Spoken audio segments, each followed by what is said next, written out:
ચાલો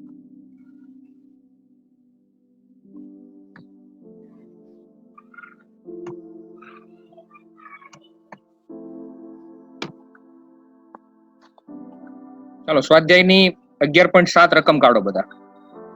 કેટલા page number છે? 407. ઓકે, 407 નંબરનું પેજ જુઓ. રકમમાં ધ્યાન આપજો. તમને એવું કીધું છે પ્રકાશની તરંગ લંબાઈ કેટલી આપેલી છે?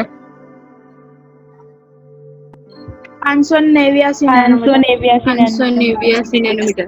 ઓકે, 589 નેનોમીટર છે, બરાબર.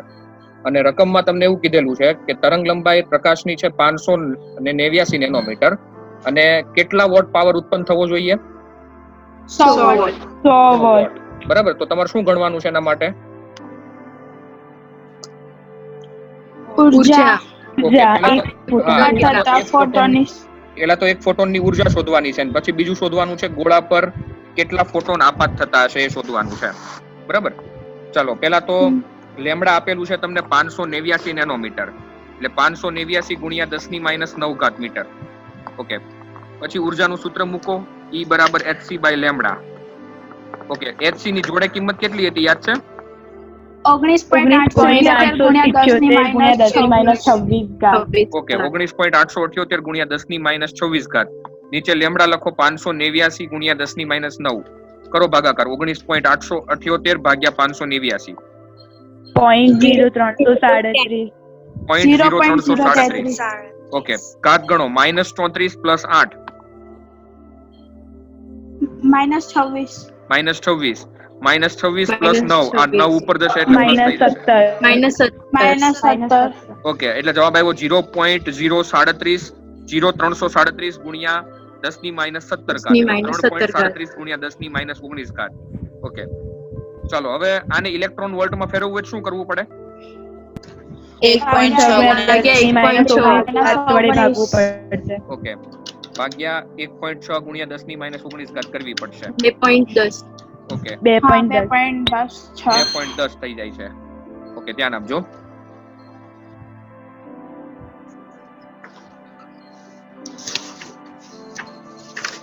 બરાબર, 2.10 જવાબ આવી ગયો ઇલેક્ટ્રોન વોલ્ટ.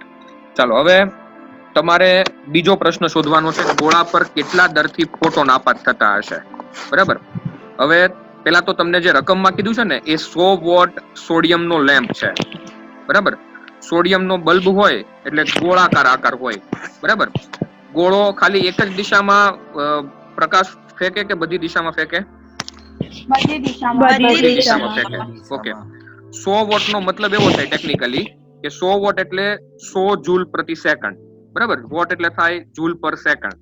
ઓકે, એક સેકન્ડમાં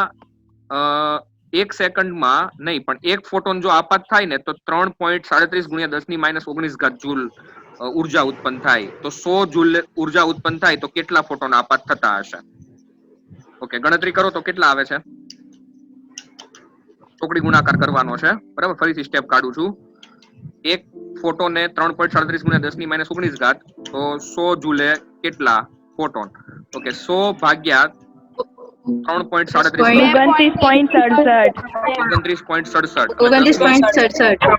10⁻19 ઉપર જાય એટલે 10⁻19 થશે, બરાબર. 2.967 ગુણ્યા 10⁻20 2.96 એટલે તમે નિયરલી ઇક્વલ ટુ 3 કહી શકો, બરાબર. તમારો જવાબ આવશે 3 ગુણ્યા 10⁻20 ફોટોન પ્રતિ સેકન્ડ.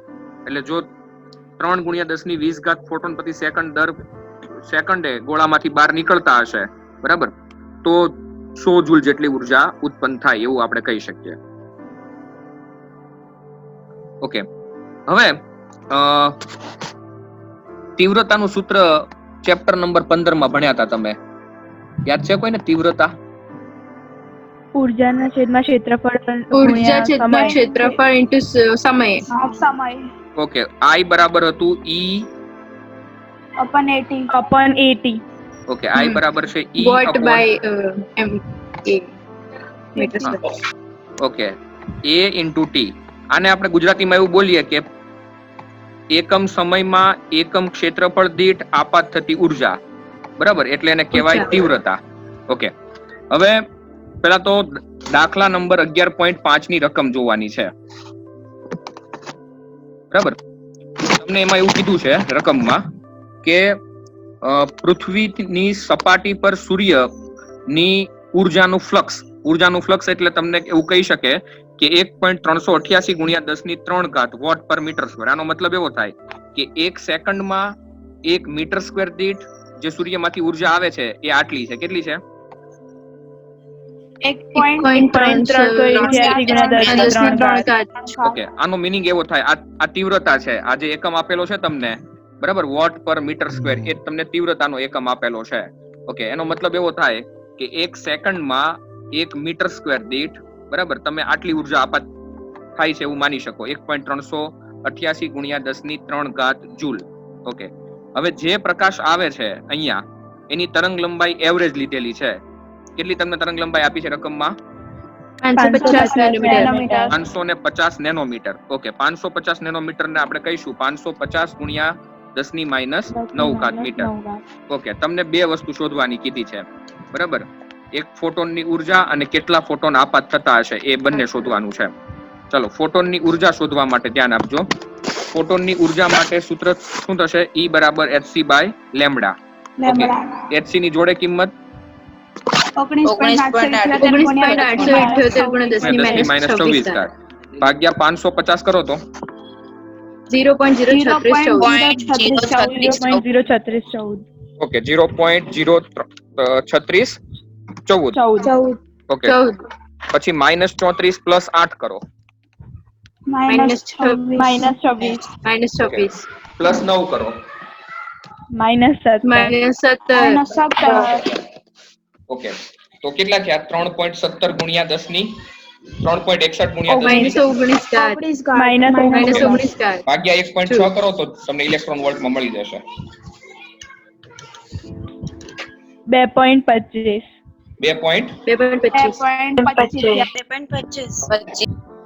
2.25, બરાબર. ચાલો, હવે ઇલેક્ટ્રોન વોલ્ટમાં અહીંયા કઈ શોધવાની જરૂર નથી, બરાબર. આ તો ખાલી પૂછું તમને. હવે તમારે ખાલી ફોટોન ગણવાના છે. તો એક ફોટોનની ઉર્જા તમને મળી 3.6 ગુણ્યા 10⁻⁹. તો 1.388 ગુણ્યા 10³ જૂલ હોય તો કેટલા ફોટોન થાય? બરાબર, 1.388 ભાગ્યા 3.6 કરો તો 0.3855. ઓકે, 0.3855. ઓકે, 3 અને આ 10⁻⁹ ઉપર જાય એટલે 10 કેટલી થશે? 22. ઓકે, એટલે 3.85 ગુણ્યા 10⁻21 થશે ફોટોન પર સેકન્ડ અને પર મીટર સ્ક્વેર દીઠ આપાત થતા હશે. એટલે આનો એકમ બનશે ફોટોન પ્રતિ મીટર સ્ક્વેર ઇન્ટુ સેકન્ડ, બરાબર. એટલે આટલા ફોટોન આપાત થાય છે.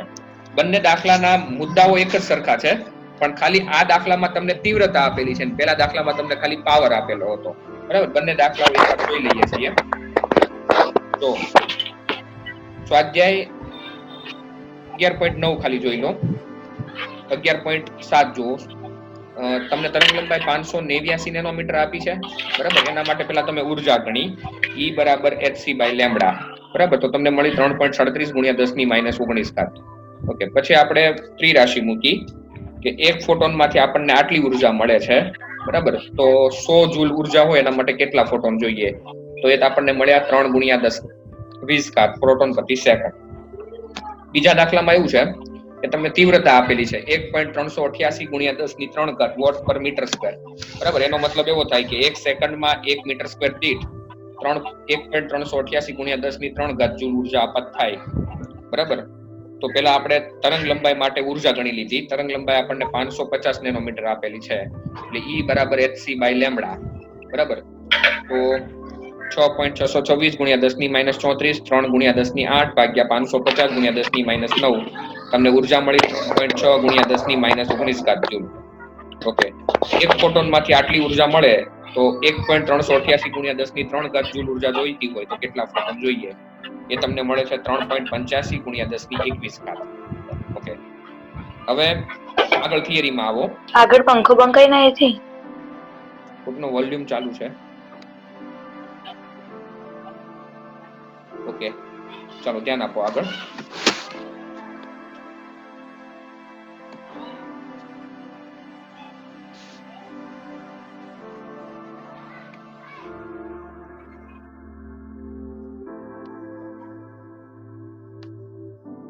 કાલે આપણે ફોટો ઇલેક્ટ્રિક અસર ભણ્યા હતા, બરાબર.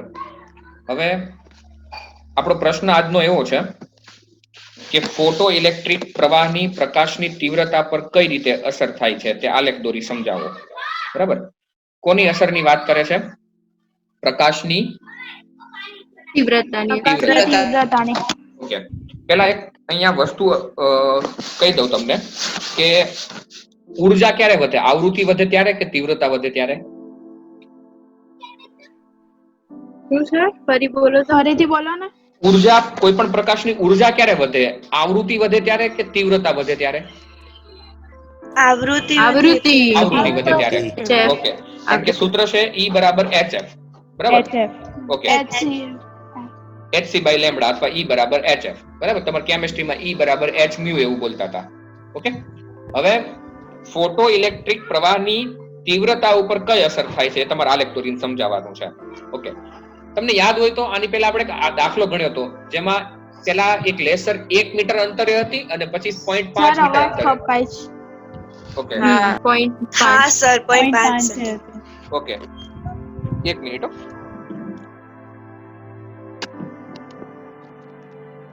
પેલા 1 મીટર અંતરે હતી લેસર, બરાબર, અને પછી 0.5 મીટર અંતરે હતી. યાદ આવ્યો એ દાખલો? હા સર યાદ છે. પછી એમાં તીવ્રતા વધતી હતી, બીજું કશું નહોતું. હા, બરાબર. પેલા મોલિબ્ડેનમ અને બીજી કોઈ ધાતુ હતી નિકલ, એમાંથી ફોટો ઇલેક્ટ્રોન ઉત્સર્જન થતું નથી, બરાબર. અને પેલી બે ધાતુમાંથી જે સોડિયમ ને બધામાં વધી જાય. એ બંનેમાં જે થાય છે એમાં ખાલી ફોટો ઇલેક્ટ્રિક પ્રવાહ એટલે તીવ્રતા વધારવામાં આવે તો ફોટો ઇલેક્ટ્રિક પ્રવાહ વધે, ઇલેક્ટ્રોન ઝડપથી જાય. ઓકે. તો અહીંયા પહેલો મુદ્દો એ જ લખેલો છે કે ફોટો સંવેદી સપાટી C પર અલ્ટ્રાવાયોલેટ પ્રકાશ આપાત કરતા ઉત્સર્જન થતા ફોટો ઇલેક્ટ્રોન જે છે, બરાબર, એટલે કે ફોટો ઇલેક્ટ્રિક પ્રવાહ જે છે એનું નિર્માણ કરે છે. એટલે અલ્ટ્રાવાયોલેટ પ્રકાશ જે છે, બરાબર, એ એના ઉપર આપાત કરીએ આપણે ફોટો સંવેદી સપાટી ઉપર, તો એની જો ઉર્જા એના વર્ક ફંક્શન કરતા વધારે હોય તો એ ફોટો ઇલેક્ટ્રોનનું અથવા તો ફોટો ઇલેક્ટ્રિક પ્રવાહનું નિર્માણ કરે છે. ઓકે. બીજું, જો તમે ઉદ્ગમની આવૃત્તિ અચળ રાખો, બરાબર, અને આવૃત્તિ એટલે ફ્રીક્વન્સી f, એ તમારે અચળ રાખવાની છે. માત્ર તમારે શેમાં વધારો કરવાનો છે? તીવ્રતામાં. ઓકે. તીવ્રતામાં તમે બે રીતે વધારો કરી શકો. એક ઉદ્ગમ જે હોય ને, ઉદ્ગમ, એની મદદથી વધારો કરી શકો, અને ઉદ્ગમની મદદથી જો વધારો ના કરવો હોય ને તો તમે વસ્તુને ખાલી ઉદ્ગમની નજીક લઈ જાઓ તોય તીવ્રતામાં વધારો થાય, બરાબર. તમે ઉદ્ગમની મદદથી કઈ રીતે તીવ્રતામાં વધારો કરી શકો એનું તમને એક ઉદાહરણ આપું. ઘણી એવી લાઈટ આવે કે જેને તમે બ્રાઇટનેસ તમે વધારી શકો, બરાબર. ઘણી એવી લાઈટો હોય કે જેની બ્રાઇટનેસ તમે વધારી શકો. દાખલા તરીકે ફોક્સ છે, બરાબર. ફોનની બ્રાઇટનેસ છે, બરાબર. ઘણી બધી રીતે તીવ્રતા વધારી શકાય. એટલે ઉદ્ગમની આવૃત્તિ અચળ રાખી માત્ર તમારે તીવ્રતામાં વધારો કરવાનો છે, બરાબર. તો શું થાય છે એ જોઈએ. હવે જો તીવ્રતામાં વધારો કરવામાં આવે ને તો પેલા ફોટો ઇલેક્ટ્રોન જે છે એના સમપ્રમાણમાં વધે છે. કારણ કે તીવ્રતામાં વધારો થાય એટલે આપણે આગળ ભણી ગયા પેલા દાખલામાં કે તીવ્રતા વધે એટલે ફોટો ઇલેક્ટ્રિક પ્રવાહ વધે.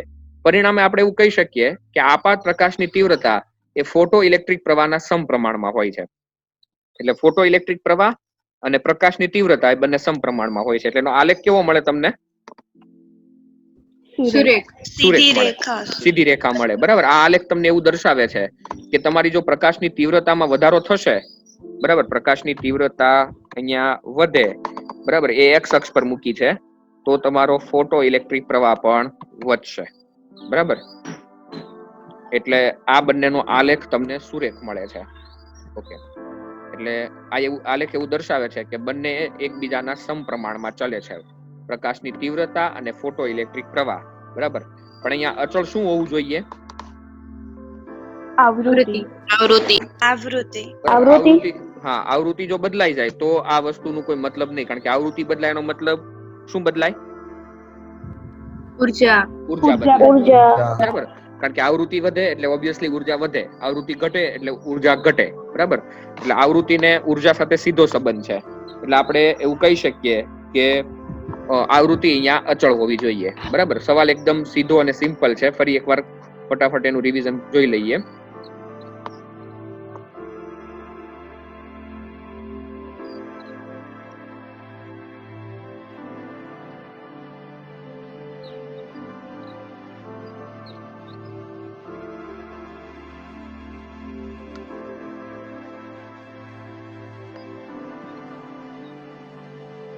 પ્રશ્નમાં ધ્યાન આપજો. ફોટો ઇલેક્ટ્રિક પ્રવાહની પ્રકાશની તીવ્રતા પર કઈ રીતે અસર થાય છે તે આલેખ દોરીને સમજાવો. તો પહેલો મુદ્દો એવો છે કે ફોટો સંવેદી સપાટી સી પર તમે યુવી પ્રકાશ આપાત કરો તો ઉત્સર્જન થતા ફોટો ઇલેક્ટ્રોન જે છે, બરાબર, એને ફોટો ઇલેક્ટ્રિક પ્રવાહનું નિર્માણ કરે છે. જો ઉદ્ગમની આવૃત્તિ અચળ રાખવામાં આવે તો તેની તીવ્રતામાં, બરાબર, વધારો થાય છે.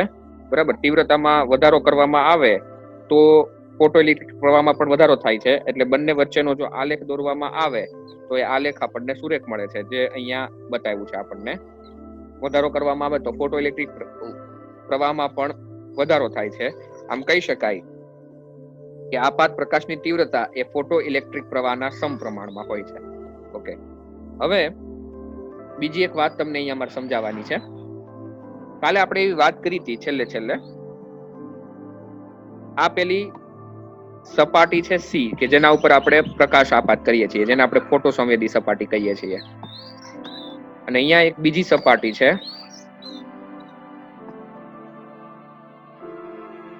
એનું નામ એ છે. Okay, very good. ચાલો, હવે માની લો કે આ તટસ્થ પ્લેટ છે અને આમાંથી ઇલેક્ટ્રોન નું ઉત્સર્જન થાય તો એ કેવી બનવા લાગે? ધીમે ધીમે ઘનવીજભારિત બનવા લાગે. ઓકે, અને ઇલેક્ટ્રોન જો કન્ટિન્યુ સામે જતા હોય તો આ સામેની પ્લેટ કેવી બનવા લાગે? ઓકે, હવે એક સમય એવો આવશે કે ઇલેક્ટ્રોન અહીંથી અહીંયા જઈ શકશે નહીં. એનું કારણ શું? એ વધારે ઋણવિજભારિત બની જશે, અપાકર્ષણ થાય છે. એટલે અહીંના ઇલેક્ટ્રોન જે છે એ સામેની બાજુએ જઈ શકતા નથી. ત્યારે આની વચ્ચે એક ચોક્કસ વોલ્ટેજ બને. આ વોલ્ટેજને શું કહેવાય? સ્ટોપિંગ પોટેન્શિયલ છે. શું નામ છે? સ્ટોપિંગ પોટેન્શિયલ છે, જેને આપણે V0 કહીએ છીએ. ઓકે, હવે આ સ્ટોપિંગ પોટેન્શિયલ જે બન્યો ને, એના માટે હું તમને એક સિમ્પલ એક ફોર્મ્યુલા સમજાવું છું કે અહીંથી ઇલેક્ટ્રોન સામે જ્યારે જતા હતા, બરાબર, અને અચાનક જ ઇલેક્ટ્રોન જવાનું બંધ થઈ ગયું, તો જે છેલ્લો ઇલેક્ટ્રોન ગયો હશે ને સામે, બરાબર, એ સૌથી વધારે ઉર્જા વાળો હશે. એનું કારણ શું? છેલ્લો ઇલેક્ટ્રોન કેમ સૌથી વધારે ઉર્જા વાળો હશે? કારણ કે એ અપાકર્ષણ ઉર્જાની જરૂર પડી છે, તો પણ એ તોડીને જતો રહ્યો. બરાબર, હા, પછીનો ભલે એક પણ ઇલેક્ટ્રોન ગયો નહીં, પણ એ પેલો છે છેલ્લો ઇલેક્ટ્રોન હતો ને, એ અપાકર્ષણનું મૂલ્ય તોડીને સામે જતો રહ્યો. ઓકે, તો એની પાસે એ ઇલેક્ટ્રોન જે ગયો એની પાસે કઈ ઉર્જા હોય? ગતિ ઉર્જા. અને ગતિ ઉર્જાનું સૂત્ર શું છે? 1/2 mv². Okay, 1/2 mv². બરાબર, અહીંયા એટલે ગતિ ઉર્જાને આપણે કે મેક્સિમમ કીધી. મેક્સિમમ શું કામ? કારણ કે એ ઇલેક્ટ્રોન સૌથી વધારે ઉર્જા ધરાવતો હતો. બરાબર, એના કરતા હવે કોઈ વધારે ઉર્જા ધરાવતો ઇલેક્ટ્રોન છે નહીં, કારણ કે હવે ઇલેક્ટ્રોન જવાનું જ બંધ થઈ ગયું છે. ઓકે, હવે વોલ્ટેજ નું એક સાદું સૂત્ર છે, V બરાબર, જે આપણે ત્રીજા ચેપ્ટરમાં મેં તમને શીખવાડ્યું છે. V બરાબર સૂત્ર શું છે? ઇલેક્ટ્રોન વોલ્ટ ની વ્યાખ્યા છે ઓકે, W/Q. ઓકે, તો આમાંથી W ને કરતા બનાવો તો ઓકે, તો W બરાબર થશે V into Q. બરાબર, હું બધું કાઢી નાખું છું, ધ્યાન આપજો. હું ખાલી આટલું જ લખું છું કે W બરાબર થશે V into Q. ઓકે, હવે કાર્ય એટલે શું કહેવાય? એક પ્રકારની ઓકે, તો ગતિ ઉર્જાને અને આ જે ઉર્જા છે કાર્ય, એને બંનેને સરખાવ્યું. બરાબર, આ VQ છે ને, ત્યાં લખ્યું EV0. બરાબર, Q ની જગ્યાએ ઇલેક્ટ્રોન નો ચાર્જ લખ્યો E. બરાબર, અને V ની જગ્યાએ પેલું સ્ટોપિંગ પોટેન્શિયલ નું મૂલ્ય લખ્યું V0. બરાબર, એટલે આખું સૂત્ર બન્યું કે K મેક્સિમમ બરાબર થશે 1/2 mv² બરાબર EV0. બરાબર, હવે તમને થિયરીના મુદ્દાઓ સમજાવું છું, થોડું ધ્યાન આપજો, કારણ કે અહીંયા મેં તમને ખાલી ઉપર છેલ્લી વાત કરી છે. હા, બોલો સર. ઓલો જે છેલ્લો ઇલેક્ટ્રોન હતો એ તો અપાકર્ષણ છે, તો એનો વેગ તો સૌથી ઓછો નહીં હોય, તો અહીંયા V max કેમ લખ્યો છે? નહીં, એનો વેગ સૌથી ભલે ઓછો હોય, પણ એની ઉર્જા સૌથી વધારે હશે. એ સૌથી વધારે ઉર્જા લઈને નીકળ્યો હશે ત્યારે જ ત્યાં પહોંચી શક્યો હશે. ઓકે તો અને આ પદમાં કોઈ બીજું મેક્સ થઈ ના શકે એટલે બી, હા કેમ કે એનું દળ સેમ રહેશે. હા, કારણ કે બધા ઇલેક્ટ્રોનનું દળ તો સેમ જ છે, બરાબર. હમ. એ એક એવી ઉર્જા કે જેના માટે પછી કોઈ બીજો ઇલેક્ટ્રોન ત્યાં જઈ શકે એમ નથી, બરાબર. હવે પછીથી સ્ટોપિંગ હા. પોટેન્શિયલ શરૂ થઈ જાય છે, બરાબર. એ મૂલ્ય માટે વાત કરે છે અહીંયા, બરાબર. થિયરી સમજો એટલે તમને આગળ વધારે સમજ પડશે. એક જ મિનિટ. ઓકે, પેલા પ્રશ્નમાં ધ્યાન આપજો. પ્રશ્ન ની અંદર તમને એવું કહે છે કે ફોટો ઇલેક્ટ્રિક પ્રવાહ જે છે, બરાબર, એના ઉપર વિદ્યુત દબાણની અસર સમજાવો. વિદ્યુત દબાણનું નામ, વિદ્યુત દબાણ એટલે થાય વિદ્યુત સ્થિતિમાન, બરાબર. એનું બીજું નામ છે વિદ્યુત દબાણ. ઓકે. અથવા તો તમને પ્રશ્ન આવો પણ પૂછે કે ફોટો ઇલેક્ટ્રિક અસરના પ્રયોગમાં વિદ્યુત સ્થિતિમાનની ફોટો ઇલેક્ટ્રિક પ્રવાહ પર અસર સમજાવો. ઓકે. હવે પહેલો મુદ્દો, બરાબર, મુદ્દાઓ ખાસ સમજજો. પહેલો મુદ્દો, ફોટો ઇલેક્ટ્રિક અસરના પ્રયોગમાં ઉત્સર્જક સપાટી જે છે, બરાબર, પેલી સી પ્લેટ કે જેના ઉપર આપણે પ્રકાશ આપાત કરીએ છીએ, એની સાપેક્ષે કલેક્ટર એ છે એને ધન સ્થિતિમાને રાખવાનો છે. તો ધન સ્થિતિમાને રાખશો તો ઇલેક્ટ્રોનને શું કરશે? આકર્ષશે કે અપાકર્ષશે?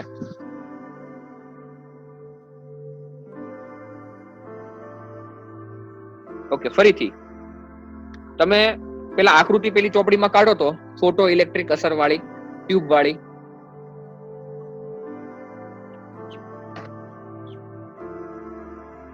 અવાજ આવે છે મારો બધાને?